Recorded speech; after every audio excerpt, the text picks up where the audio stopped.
2024 के चुनावी महारण में बीजेपी के प्रचंड विजय दुर्ग को अपनी रणनीति से ध्वस्त करने के मकसद से तमाम विपक्षी दलों द्वारा बनाए गए इंडिया गठबंधन में बढ़ी आपसी दूरियां बीते दिन दिल्ली में हुई बैठक के बाद अब कुछ पटती हुई नजर आ रही हैं। वहीं इस बैठक में खास तौर पर हर किसी की नजर टिकी थी कांग्रेस और समाजवादी पार्टी पर। एमपी चुनाव में सीट शेयरिंग पर छिड़ी अनबन के बाद से हर कोई ये देखना चाह रहा था कि इस बैठक में दोनों पार्टियों के बीच बढ़ी हुई तल्खी कुछ कम होती है या नहीं। वहीं बैठक के बाद अखिलेश यादव के बयान ने सभी कयासों पर विराम लगाते हुए कई बातों पर अपना रुख साफ कर दिया।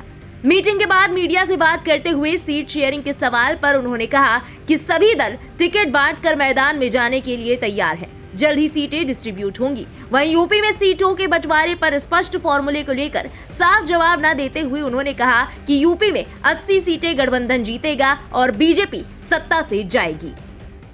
मीटिंग आप बताइए कैसी रही?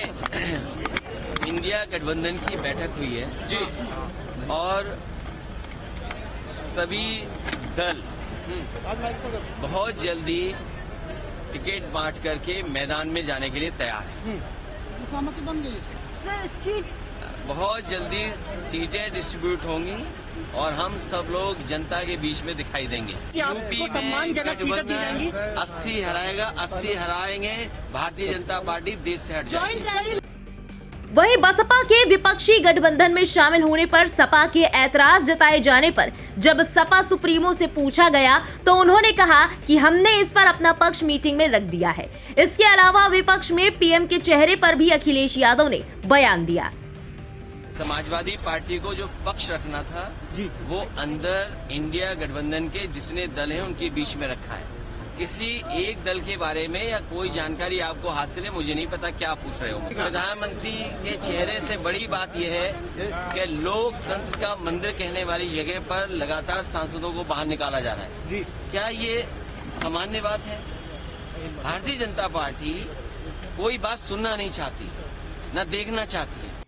गौरतलब है कि जहां बीती ताही बिसार दे आगे की सुधलेई का सूत्र अपनाते हुए सपा और कांग्रेस ने दूरियां पाटते हुए आगे की रणनीति मिलकर बनाने के लिए कदम बढ़ाया है, तो वहीं इस मीटिंग में सपा प्रमुख अखिलेश यादव ने 2024 चुनाव के लिए इंडिया गठबंधन को लक्ष्मण रेखा भी बता दी। उन्होंने बसपा के साथ कांग्रेस की बातचीत का मुद्दा उठाया और बसपा को गठबंधन में शामिल करने पर अपना स्टैंड क्लियर करने की बात कही। इस मुद्दे पर सपा का तल्ख रुख देखकर कांग्रेस पार्टी ने अखिलेश यादव को और नाराज न करने में ही अपनी बेहतरी समझी और साफ कर दिया कि मायावती की पार्टी से गठबंधन का कोई इरादा नहीं है। कांग्रेस 2024 के लोकसभा चुनाव में सपा के नेतृत्व में ही यूपी के रण में उतरेगी।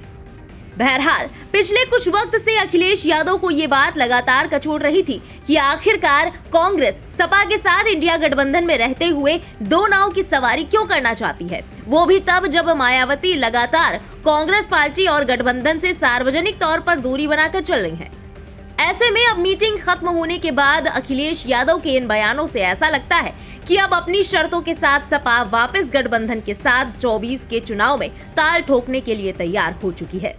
फिलहाल इस पूरी खबर पर आपका क्या कहना है, कमेंट में लिखकर अपनी राय जरूर बताएं। देश और दुनिया की बाकी खबरों के लिए सब्सक्राइब करें इंडिया पब्लिक खबर के YouTube चैनल को और बेल आइकन दबाना बिल्कुल न भूलें।